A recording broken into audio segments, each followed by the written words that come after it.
Welcome back. This is BL Stories for You. I'm an indie author dedicated to original BL storytelling. From high school drama to fantasy worlds, everything you hear is written by me. I'm so glad you're here for this journey. Let's begin. The moment Aarhiya raised the golden staff above his head, the entire ceremonial grounds erupted into deafening cheers. People shouted. Some cried. Others fell to their knees in gratitude. Long live the Oracle! Long live Prince Aarhiya! The kingdom is blessed again. The chant spread like wildfire through the crowd. For 20 long years, Luminar had existed without an oracle. 20 years since the death of the beloved queen. 20 years of waiting. And now, before their eyes, her son had inherited the sacred position. Many couldn't stop weeping. The older citizens especially looked overwhelmed with emotion. Some remembered the former queen vividly. The sight of her son standing there holding the golden staff felt almost like witnessing a miracle. Aarhiya stood at the center of it all. Golden light still danced faintly around him. His hair shimmered beneath the sunlight. He looked every bit the divine figure the legends described. Tutor Renee stepped forward. Oracle Aarhiya. His voice trembled with excitement. It is time to bestow your blessing. Aarhiya nodded quietly. Then he descended the platform. One by one, people approached him. Children. Nobles. Farmers. Merchants. Academy students. He gently touched the top of each person's head with the golden staff. Every touch released a warm golden glow. The people smiled immediately afterward. Many described feeling comfort, peace, hope. The crowd grew even more excited. Meanwhile, at the edge of the gathering, Sanreya looked as though she wanted to scream. Her face had become pale with disbelief. Around her, her friends looked equally devastated. One of them clenched her fists. This isn't fair. How is this possible? Another whispered bitterly. He was supposed to be powerless. Sanreya said nothing. Her eyes remained fixed on Aarhiya. Watching. Burning. Then abruptly, she turned. Let's go. Her voice was cold. Without another word, she stormed away. Her friends hurried after her. None of them wanted to remain and watch Aarhiya receive the admiration that they believed should have belonged to her. Back at the celebration, however, nobody cared about Sanreya's departure. Music began to play. Dancers filled the square. Food was distributed freely. Wine flowed endlessly. The entire kingdom seemed determined to celebrate until dawn. Everywhere people discussed the same thing. How did Prince Aarhiya become so powerful? I don't understand. He barely had any magic before. Did he discover some ancient inheritance? No, perhaps it came from the queen's bloodline. Countless theories spread through the crowd. Yet most people quickly stopped questioning it. The truth was simple. Luminar had an oracle again. That alone was enough. Unfortunately, the person everyone was celebrating looked incapable of enjoying any of it. Standing atop the podium once more, Aarhiya gazed silently over the crowd. Thousands of smiling faces. Thousands of joyful voices. Yet they felt distant. Muted. Like sounds coming from another world. His fingers unconsciously tightened around the engagement ring hidden beneath his robes. For a brief moment, memories flashed through his mind. A dark kingdom. A pair of silver eyes. A promise. A wedding that never happened. His chest tightened painfully. No matter how loudly the people celebrated, it couldn't drown out the emptiness inside him. From across the gathering, Nello watched quietly. His heart ached. Everyone saw the new oracle. The hero. The miracle. But Nello saw something different. He saw a man with a broken heart. And he understood better than anyone how much it hurt to be separate from someone who means the world to you. After a moment, Nello made his way through the crowd and climbed the platform. You should at least pretend to smile. Aarhiya glanced at him. A weak smile appeared briefly. I'm trying. Nello sighed. I know. Before either could continue, several elderly nobles approached. Aarhiya immediately saw them. The same court elders who had spent years criticizing him. The same people who had tried replacing him as crown prince. Now they wore forced smiles. The sight almost made him laugh. Your Highness. The elders bowed. Congratulations on becoming Oracle. Another quickly followed. Indeed. A most unexpected development. The word unexpected carried a clear meaning. Aarhiya raised an eyebrow. The third elder cleared his throat. Forgive our curiosity, Your Highness. But many people are finding it difficult to understand. Your magical capabilities were well documented. Another elder added carefully. You disappeared for 6 months. And suddenly returned with power great enough to open the golden egg. The group exchanged looks. Then one finally asked the question directly. Did something happen during your absence? Perhaps something forbidden. The surrounding atmosphere immediately grew tense. Nello frowned. The accusation was obvious. Aarhiya stared at them for several seconds. Then he smiled. Not warmly. Not kindly. Just enough to make the elders uncomfortable. You know. His voice remained calm. This is exactly why people shouldn't underestimate others. The elders stiffened. Aarhiya continued. You spend years deciding what someone can or cannot become. You convince yourselves they're weak. Useless. Unworthy. His eyes hardened slightly. And then you're shocked when reality proves you wrong. Silence. The elders looked increasingly uncomfortable. One tried to protest. That wasn't what we... Aarhiya cut him off. As for how I obtained my power... He stepped forward slightly. That is none of your business. The elders froze. And if I hear any rumors suggesting otherwise... His smile returned. This time sharper. I'll assume the source came from one of you. Nobody spoke. Nobody dared. The elders quickly lowered their heads. Aarhiya nodded once. Good. Then he turned and walked away. The flowing robes of the new oracle moved behind him. Nello followed after him. The elders remained where they stood. Embarrassed. Humiliated. And unable to say a single word in response. Nello and Aarhiya made their way through the bustling celebration grounds, towards the private noble quarters when a pair of familiar voices called out from behind. Aarhiya. Before he could even turn around, someone crashed into him. Ogello threw both arms around him so hard that Aarhiya nearly lost his balance. You idiot! Ogello shouted, laughing and crying at the same time. What on earth did you just do? Aarhiya couldn't help the small smile that tugged at his lips. Char wasn't far behind. Unlike Ogello, he managed to keep a little dignity, but his eyes were shining with excitement.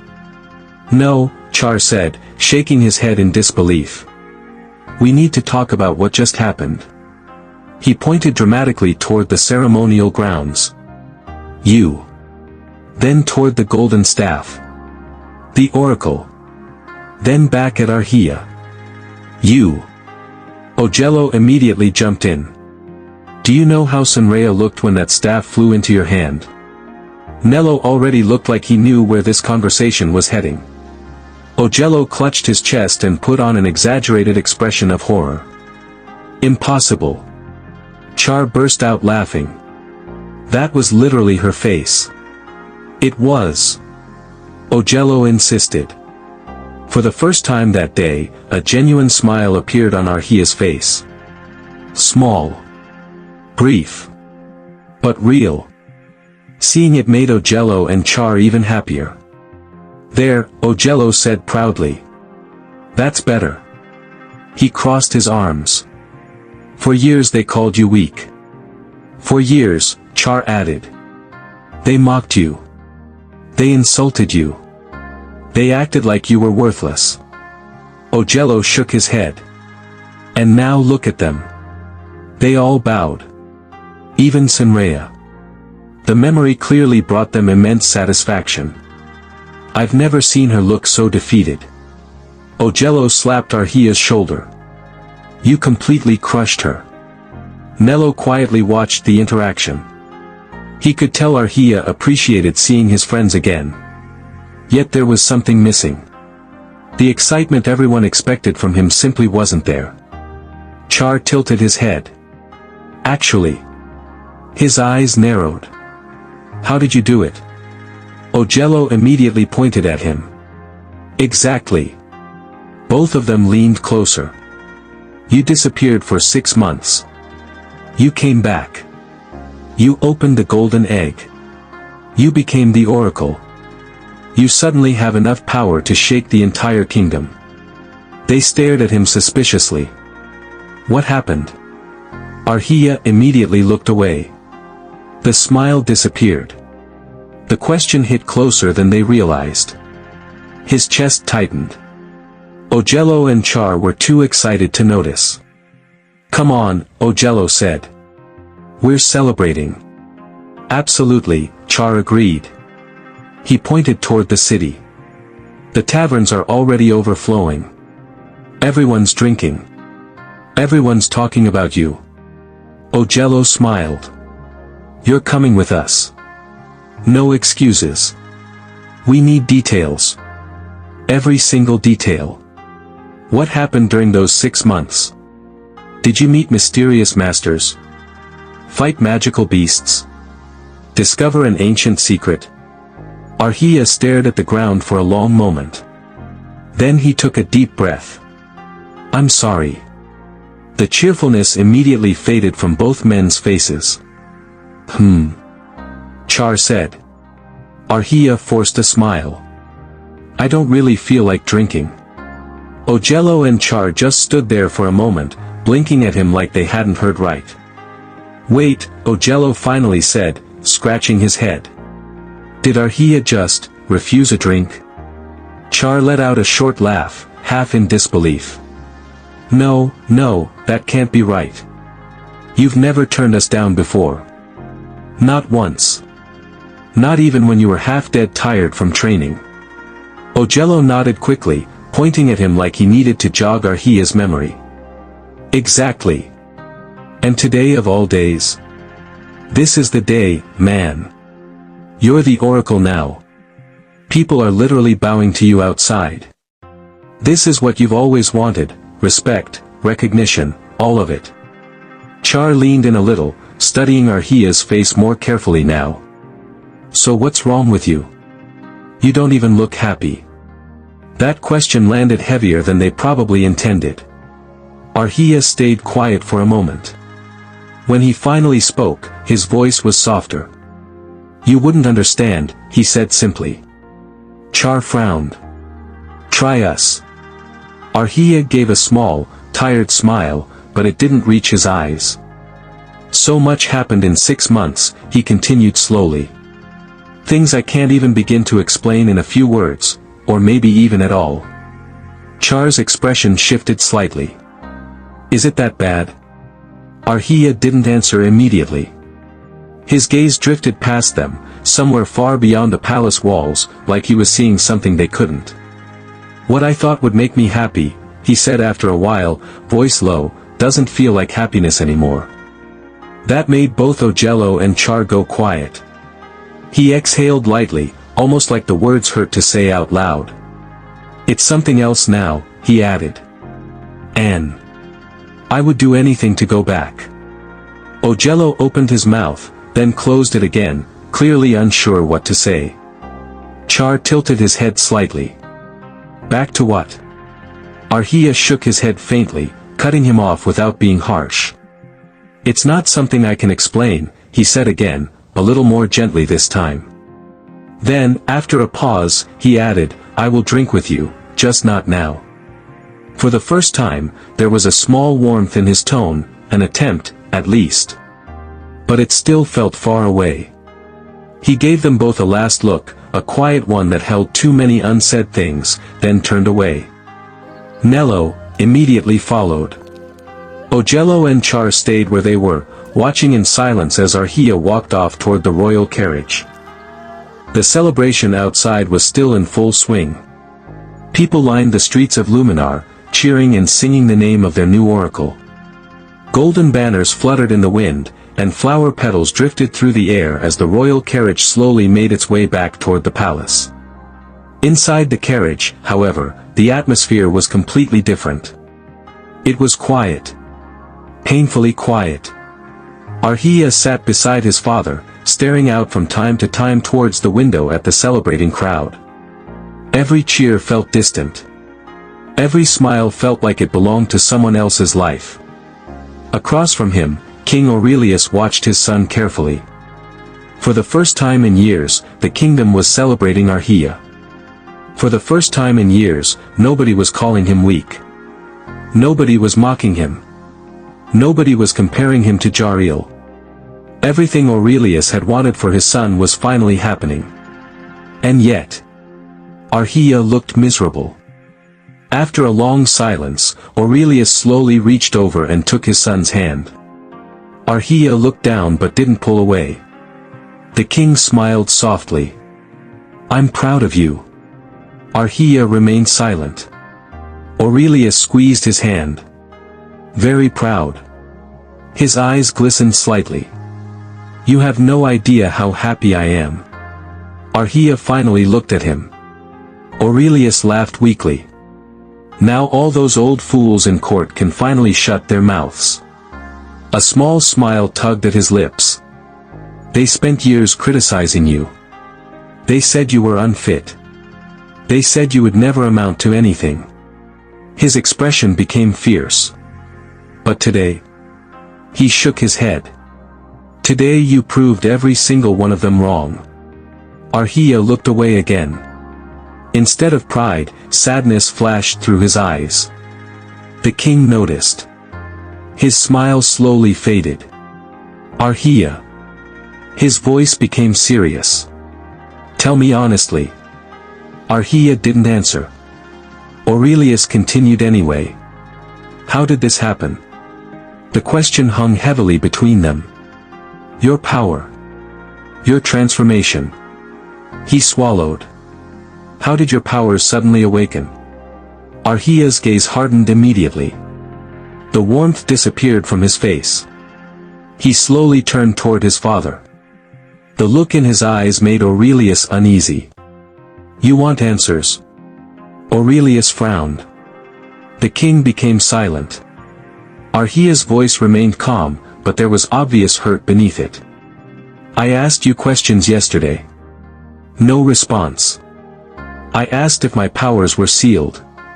Still nothing. I asked if my mother was a dechrist. Aurelius visibly stiffened.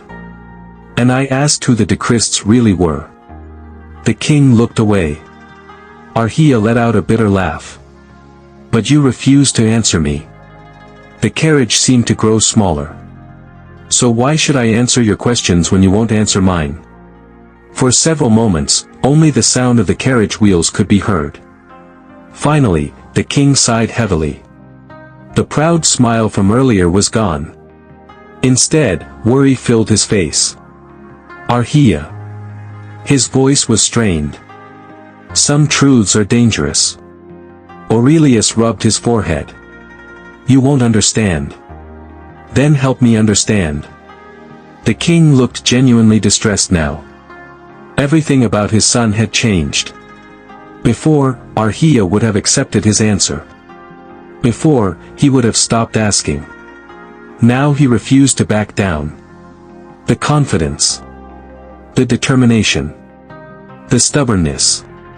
It reminded Aurelius so much of someone. Someone he hadn't thought about in years. The realization made his chest tighten. Aarhiya. He hesitated. If I tell you certain things, I may put you in danger. Aarhiya's expression softened slightly. Danger from who? The king looked exhausted. For a moment, he looked less like a ruler and more like a tired father carrying a burden for far too long. Finally, he shook his head. Not now. Aarhiya's jaw clenched. Father. Not now. This time his tone was firm. The king looked frustrated. The kingdom is celebrating. You have just become Oracle. There are things I need to think about. Aarhiya stared at him. So you're still refusing to tell me? Aurelius closed his eyes briefly. Yes. The answer hurt more than Aarhiya expected. His gaze dropped lower. All this power. All these answers suddenly appearing around him. Yet the one person who could explain everything refused to speak. The rest of the journey passed in silence. Inside the carriage, father and son sat side by side. Closer than they had been in months. Yet somehow farther apart than ever.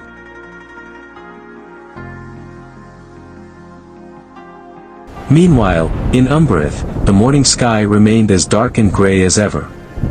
Inside a small wooden house hidden deep within the forest, Polar stood silently in front of a mirror.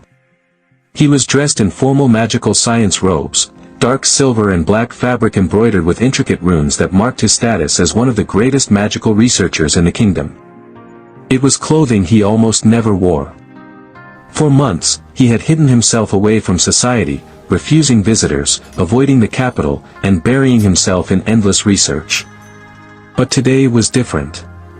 Today, he had finally made a decision. His gaze slowly shifted toward a shelf in the corner of the room. Sitting there was a crystal vial. Inside it floated several drops of blood. Aarhiya's blood. Polar walked toward it and carefully picked it up.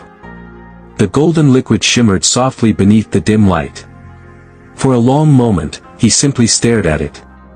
His reflection trembled faintly across the glass. Polar shut his eyes. The ache in his chest immediately returned. If this blood truly carries the answers, he murmured. Then maybe I can still fix this. He carefully tucked the vial into a protective case attached to his belt. Without another word, he left the house. The heavy doors of the great magical science hall creaked open. Polar stepped inside. The moment he did, the entire room went silent. Dozens of scientists who had been bent over glowing tables and floating rune diagrams froze mid-action. Pens stopped. Magic circles flickered out. Even the hum of active experiments seemed to fade. For a second, no one moved. Then, Chief Polar. A wave of shocked voices followed immediately. You're here. It's really him. Scientists began rushing toward him in disbelief, papers still in their hands, gloves half worn, some even knocking over instruments in their hurry. Polar raised a hand slightly, stopping them before they got too close. Sorry to be a letdown, but I didn't come for a reunion, he said calmly. Return to your stations. That alone was enough to silence most of them. But confusion remained. One of the senior researchers stepped forward carefully. You told us you were isolating yourself in the forest lab, that you didn't want interruptions for your personal research. Polar didn't respond immediately. His fingers tightened slightly around something hidden in his sleeve. A small glass vial. Then he finally spoke. Plans have changed. That made the entire room tense. From the side of the hall, a familiar voice suddenly rang out. Chief Polar. A young female scientist quickly pushed through the crowd. Xiaomi. She looked excited in a way that was far too personal for a professional setting. I knew you'd come back, she said brightly, moving closer. I missed you so much. You really shouldn't stay alone like that in the forest. It's dangerous. I could bring you food next time, take care of you properly. She reached out as if to hug him. Polar gently stepped back, stopping her with a firm voice. No need. Xiaomi blinked, a little embarrassed but still smiling. You're still the same, she muttered. Always pushing people away. Polar ignored that. Instead, he looked around the hall. I need everyone's full attention. The room immediately quieted again. Even Xiaomi straightened. Polar finally pulled out the vial. The entire hall reacted instantly. Gasps. Whispers. That's blood. It's glowing. Polar held it carefully between his fingers. This, he said, voice steady, is what we will be studying. Silence. Then confusion erupted. Studying blood? What kind of blood is that? Polar didn't hesitate. It belongs to the sun goddess. That single sentence changed everything. The room went completely still again. Even Xiaomi's playful expression disappeared. The sun goddess, one scientist repeated slowly. Polar nodded. The only known being who has ever crossed Umbreth's barrier. A heavy pause followed. Then panic. A senior scientist frowned. So Chief, what do you want us to do with it? Polar looked down at the vial. His expression darkened slightly. Find a way for someone else to pass through the barrier during daylight. The words landed like a shockwave. Immediately, the hall exploded again. Are you insane? That barrier has never been broken. We barely survive at night. Xiaomi stepped forward again, more serious now. Polar, why suddenly this? For a moment, he didn't answer. Then quietly. Because if we don't figure it out. He paused. The Emperor will kill me. That stopped everything. The room went dead silent. Even the air felt heavier. Kaenar, someone whispered. Xiaomi looked surprised. The Emperor would never, you both are best of friends. But Polar didn't correct them. Because he knew better. Something had already changed between them. Something irreversible. A silence stretched. Then slowly, one scientist asked. What happened between you two? Polar looked away. It's a long story. He turned slightly. Could it be because the sun goddess ran away from the wedding? Someone whispered. Not surprising, who would want to live in such a place anyway? Another added. Polar rolled his eyes, enough chatter, right now, we don't have time for it. He lifted the vial again. We must start analysis immediately. Magical composition, barrier resonance, dimensional reaction patterns, everything. No one moved at first. Then, slowly, the scientists obeyed. In seconds, the hall transformed.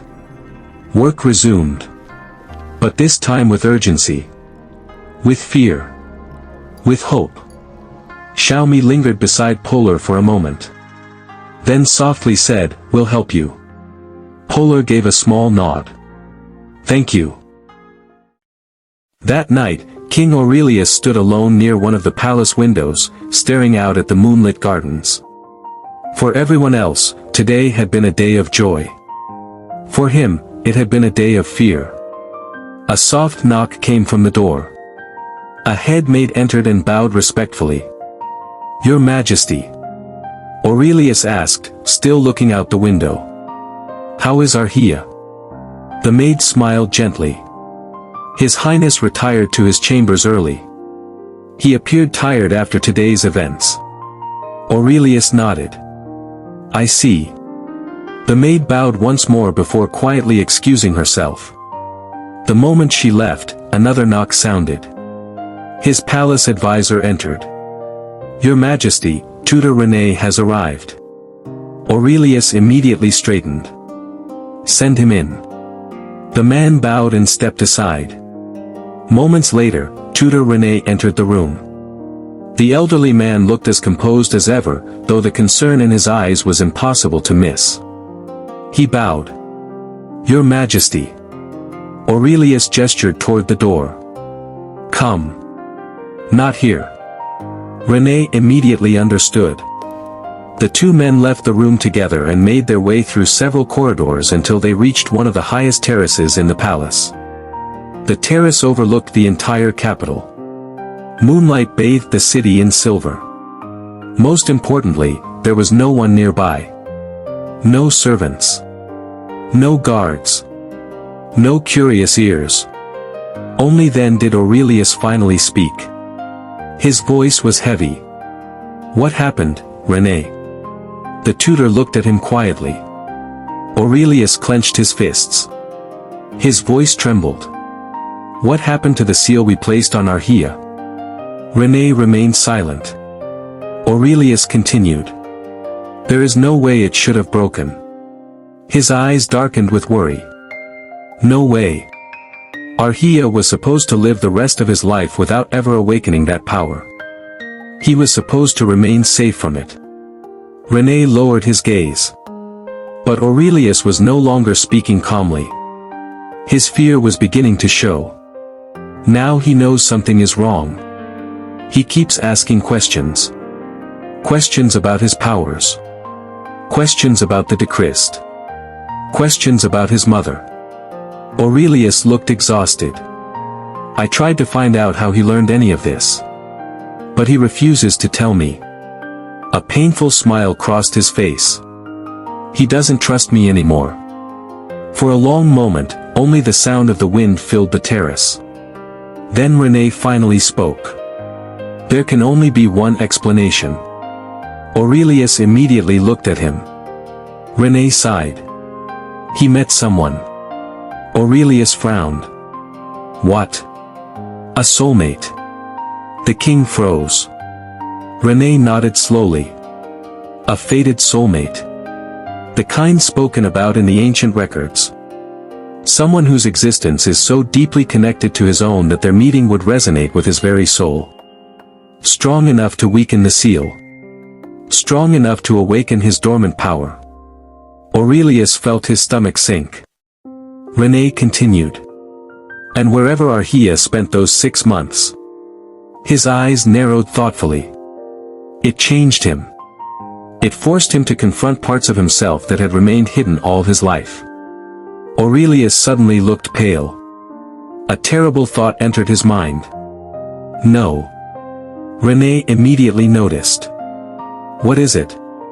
Aurelius swallowed hard. More than 10 years ago. His voice grew quieter. When Aarhiya was a child. He went near the western barrier. Renee's expression shifted. The barrier? Aurelius nodded. He was drawn to it. He shouldn't have been. But he was. He touched it. And the barrier responded. Silence. Complete silence. Even the wind seemed to stop. Renee stared at him. Then whispered a single word. Umbreth. The name felt heavy between them. Aurelius looked away. I immediately forbade him from ever going near it again. I increased security. I thought the matter was over. His voice became strained. But now I'm beginning to wonder. Renee slowly finished the thought. What if that was where he went? Aurelius nodded. What if Aarhiya somehow crossed into Umbreth? The tutor looked troubled. It was a frightening possibility. Yet the more they thought about it, the more it made sense. No one could find him, Aurelius continued. We searched every neighboring kingdom. Every city. Every village. Every mountain. Nothing.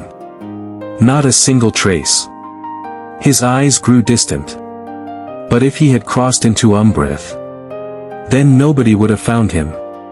Renee slowly nodded. And it would explain why he returned so different.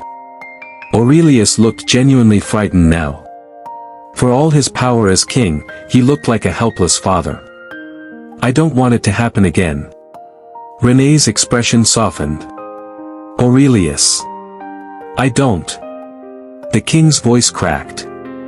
His eyes shimmered with emotion. I lost her. I already lost her. The terrace fell silent. Neither man needed to say her name. They both knew who he meant. Aarhiya's mother. The former Oracle. The woman Aurelius had loved more than anything. Slowly, he lowered his head. It was because of her. Because of what happened to her. That's why I begged you to help me seal Aarhiya's power when he was born. Renee sighed deeply. I know. I was there from the beginning. I remember everything. Aurelius closed his eyes. You understand my fear? Yes. Renee nodded. But I also remember telling you I disagreed. The king looked at him. Renee's voice was gentle but firm. I only helped because you were my king. Not because I believed it was right. Aurelius remained silent. Renee stepped closer. You cannot stop someone from being who they are. You couldn't stop his destiny. You tried. You hid the truth. You sealed his power. You kept him away from the barrier. And yet, today he awakened. He became the Oracle. Exactly as fate intended. The word struck hard. Aurelius looked away. You should tell him the truth. Renee's voice softened. Before it's too late. Before he learns it from someone else. Before he begins to resent you. For several moments, Aurelius said nothing. Then he shook his head. No. Renee frowned. Your Majesty. No. The king's voice became firm. Determined. I won't. I cannot. Renee stared at him. Aurelius continued. Not yet. He can hate me later if he wants. But I will protect him for as long as I can. The tutor closed his eyes in frustration. Aurelius. The king turned toward him. I need your help.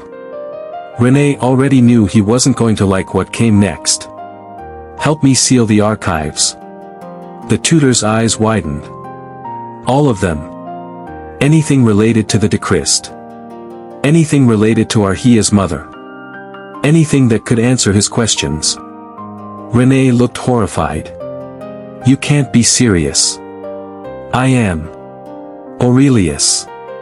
I am serious. The king's voice echoed across the terrace. I cannot let him find those records. Not yet.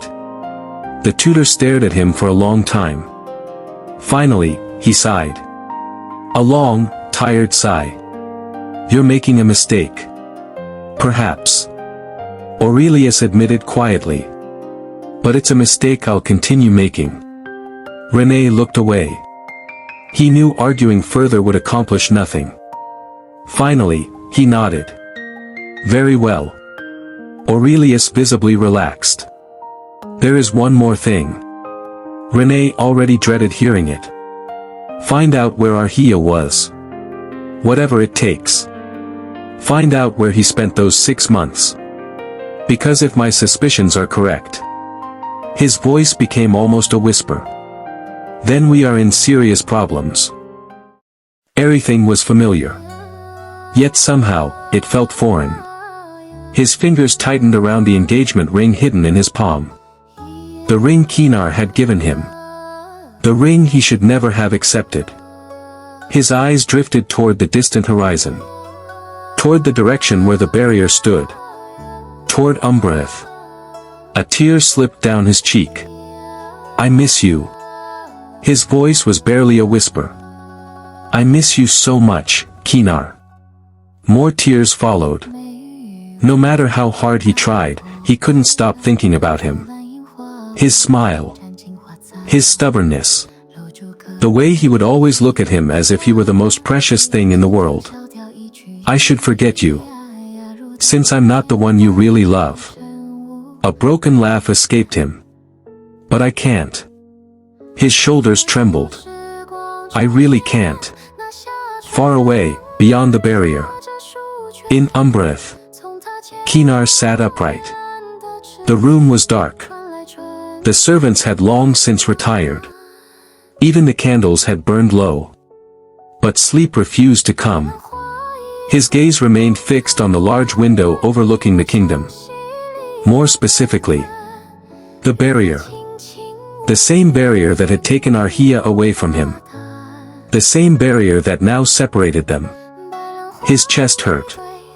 Every breath felt heavy. Every memory felt like a knife. Kaenar lowered his head. Tears slipped silently down his face. He didn't say a word. Didn't curse. Didn't shout. Didn't break anything. He simply sat there.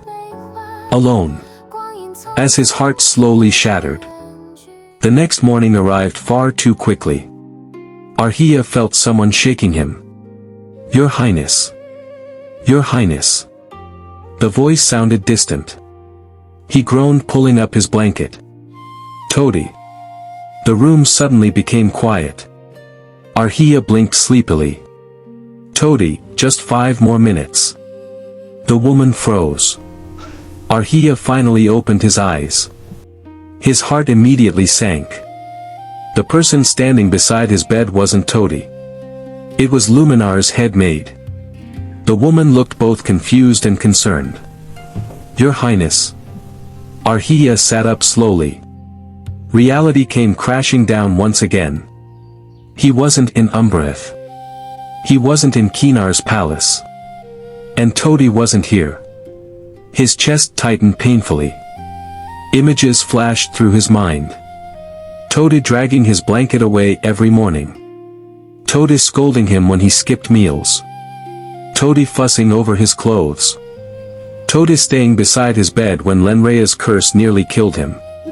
Todi crying when he finally woke up. His vision blurred. The head maid noticed immediately. "Your Highness." She hesitated. "Are you alright?" Aarhiya quickly looked away. "I'm fine." The woman looked unconvinced. "And who is Todi?" Aarhiya forced a smile. "No one." The lie tasted bitter. The maid didn't press further. Instead, she bowed. "You have an important duty today." Aarhiya sighed. "What duty?" "As Luminar's oracle, you must visit the sacred temple." She smiled politely. "You are expected to pray for the kingdom twice every week. The people will also bring requests and blessings for you to answer." Aarhiya nodded slowly. "I understand." Reluctantly, he climbed out of bed. At that exact moment, in Umbreth, Todi stood quietly inside Aarhiya's empty room. The room had remained untouched ever since his disappearance. Everything was exactly where he had left it. Todi slowly folded one of his robes. Then another. A sad sigh escaped her lips. Her eyes became watery. The room felt unbearably empty. She never realized how much life Aarhiya had brought into the palace until he was gone. Even the servants seemed quieter these days. Nobody laughed as much anymore.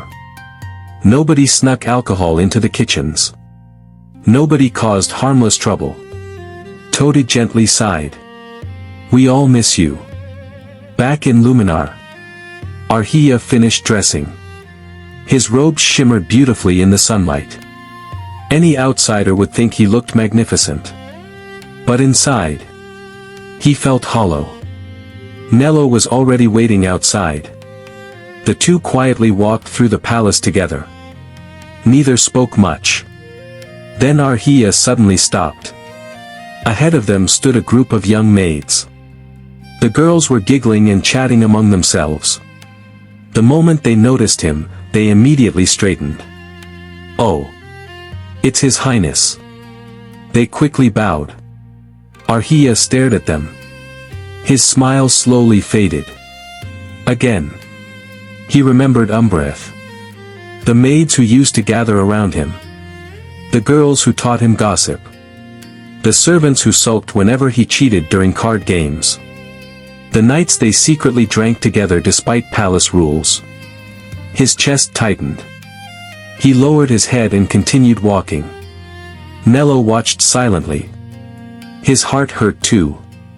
Soon they entered the royal carriage. The golden horses began pulling them through the city. Outside, Luminar was thriving. Beautiful. Bright. Perfect. A group of wealthy noblewomen walked past. They laughed and gossiped while showing off expensive dresses. Aarhiya immediately thought of the concubines. Of Mina. Of the women trapped inside Kaenar's harem. Some had become his friends. Some had annoyed him. Some had protected him. He wondered how they were doing now. Did Mina finally receive her freedom? Did anyone miss him? Or were they angry he left? The questions wouldn't stop. The carriage continued forward. Children played happily in the streets. They chased each other while laughing loudly. Their clothes were clean. Their faces healthy. Nearby, merchants sold food from overflowing stalls. Fresh fruits. Fresh meat. Fresh bread. People smiled. Families laughed. Nobody looked hungry. Nobody looked desperate. It was everything a kingdom should be. Everything Umbreth wasn't. Suddenly Aarhiya remembered the starving children he had seen there. The sick villagers. The exhausted workers.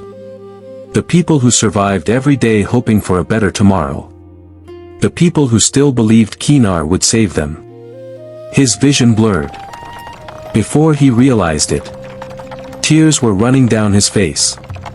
One after another. Nello immediately noticed. His expression softened. Aarhiya. Aarhiya covered his eyes. His voice broke. What do I do, Nello? I feel so hopeless. Nello remained silent. They deserve sunlight too. More tears fell. They deserve happiness too. His shoulders shook. And Kaenar. The name alone nearly destroyed him. Nello looked away. Unable to bear seeing his friend like this. Since returning home, Aarhiya truly understood something. Luminar was his home. His birthplace. His kingdom. But part of his heart, in fact, his entire being, had been left behind in Umbreth.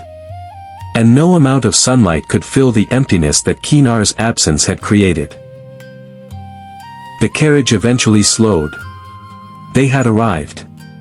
The sacred temple. A massive white structure stood atop a hill overlooking the city. Golden pillars lined the entrance. Priests moved quietly across the grounds. The atmosphere was peaceful. Holy. The moment Aarhiya stepped out of the carriage, several temple officials hurried forward to greet him.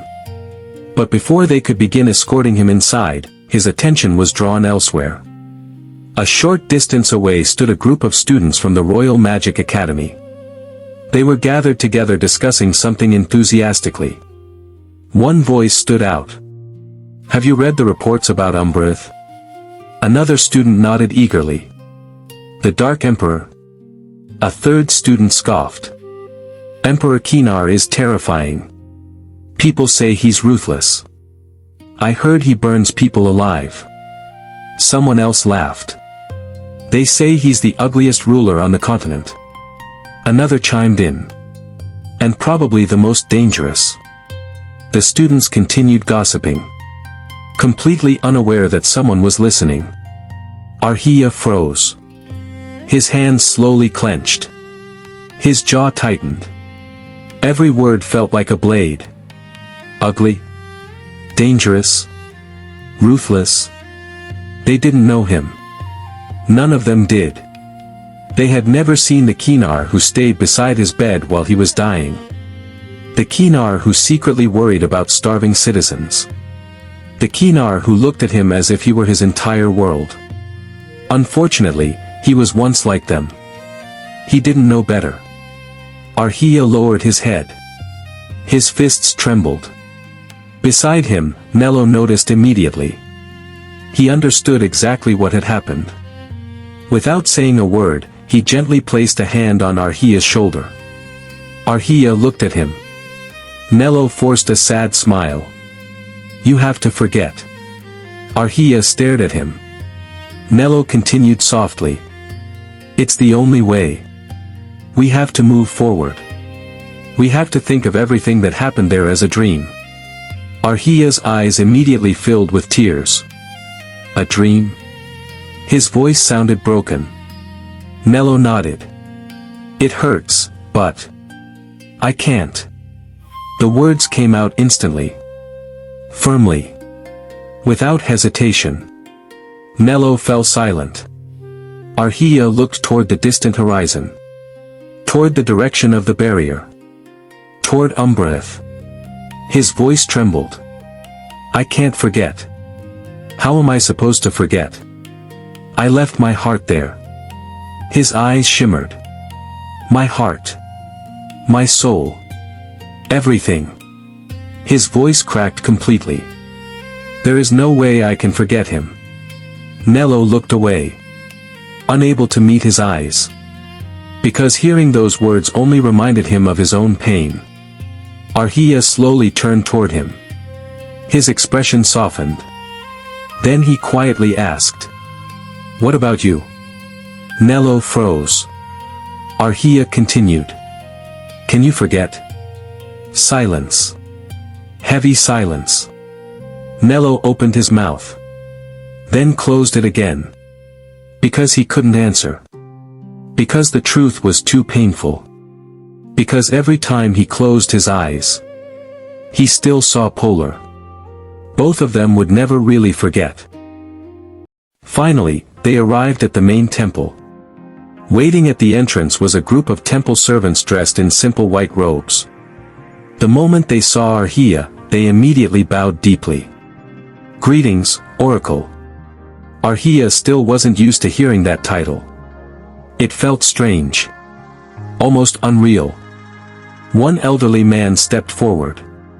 He was bald with a long silver beard that reached almost to his waist. His eyes were kind and wise, and despite his age, he stood with remarkable strength. The old man smiled warmly. "Your Highness. A pleasure to finally meet you." Aarhiya returned the greeting politely. The old man introduced himself. "My name is Wusher. I am the chief servant of the sacred temple." Aarhiya nodded. "It is nice to meet you, Elder Wusher." The old man's smile widened. "Please, follow me." As they walked through the temple grounds, Wusher introduced him to dozens of priests, attendants, and servants. Everyone greeted him warmly. Many looked genuinely excited to see him. After all, Luminar had been without an oracle for 20 years. To them, Aarhiya wasn't simply a prince. He was a miracle. Eventually, Wusher stopped before a pair of large golden doors. He slowly pushed them open. Inside was a peaceful chamber. Sunlight streamed through beautiful stained glass windows. Golden candles lined the walls. The room felt sacred. Almost alive. Wusher smiled. "This is the Oracle's prayer chamber." Aarhiya looked around quietly. For some reason, the room reminded him of the Sun Garden in Umbreth. The thought immediately made his chest ache. Wusher continued speaking. "This is where you will conduct your prayers and commune with the divine." Aarhiya nodded silently. The old servant then led him through another hallway. Soon they arrived at a large hall. The moment Aarhiya stepped inside, he froze. Hundreds of people were already gathered there. The hall was packed. Rich merchants. Nobles. Farmers. Mothers carrying children. Elderly people. Young couples. Everyone was waiting. Waiting for him. Aarhiya stared at them in shock. "There are, this many?" Wusher chuckled. "This is actually less than usual." Aarhiya nearly groaned. The old servant gently patted his shoulder. "You will have a very long day ahead. Then his expression softened. Do not overwork yourself. This is your first day. Handle only what you can. If you become exhausted, we can continue another day. Aarhiya nodded gratefully. Thank you. Moments later, he found himself seated upon the elevated oracle's platform. The people began approaching one by one. The first few requests were reasonable. A farmer wished for good harvests. A mother prayed for her sick daughter's recovery. An elderly man wished for his grandson's success. Aarhiya listened carefully and blessed each of them. But as the hours passed, the requests became increasingly ridiculous. One wealthy merchant stepped forward. Oracle, please bless me so I can become even richer than I already am. Aarhiya stared at him. The man was literally wearing enough jewelry to buy a small village. Aarhiya forced a smile. May fortune continue to favor you. The merchant happily bowed and left. Then came another man. Oracle, there is a widow in my village. The man sighed dramatically. I have loved her for 10 years. Please make her marry me. Aarhiya rubbed his forehead. I don't think that's how blessings work. The man looked devastated. Aarhiya eventually gave him a blessing anyway. Then came an even stranger request. Hours passed. And Aarhiya was slowly losing the will to live. His face remained polite. But inside, he was suffering. By the time the next visitor approached, he was already exhausted. A hooded figure slowly stepped forward. Unlike everyone else, the person radiated confidence. The hall gradually became quiet. Aarhiya sighed. Welcome. What is your wish?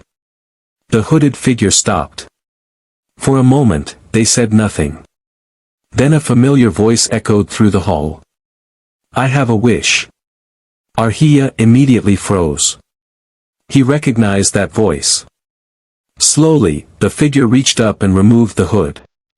Gasps erupted throughout the hall. It's Aarhiya. Everyone immediately began whispering. Aarhiya ignored them. Her eyes remained fixed on Aarhiya. Burning with determination. Burning with pride. Burning with resentment. Aarhiya slowly straightened. His exhaustion instantly vanished. The atmosphere changed. Nello immediately became alert. Even Wusher frowned. Aarhiya took another step forward. Then she spoke loudly enough for everyone to hear. My wish. She pointed directly at Aarhiya. Is to challenge you. The crowd gasped. Aarhiya's eyes narrowed. Aarhiya's voice rang throughout the temple. I challenge you to a duel. Silence. Complete silence. Then she declared proudly. If I win. Her eyes flashed. I will take back the title that should have belonged to me. The entire hall exploded into chaos. People began shouting. Priests looked horrified. Nello immediately stepped forward protectively. Meanwhile, Aarhiya sat perfectly still. Watching her. His expression darkened, knowing it was time to prove to everyone that he was no longer the weak prince he once was. Thanks for watching. The next chapter promises to be more intense than this. Until then, like and subscribe to my channel for more.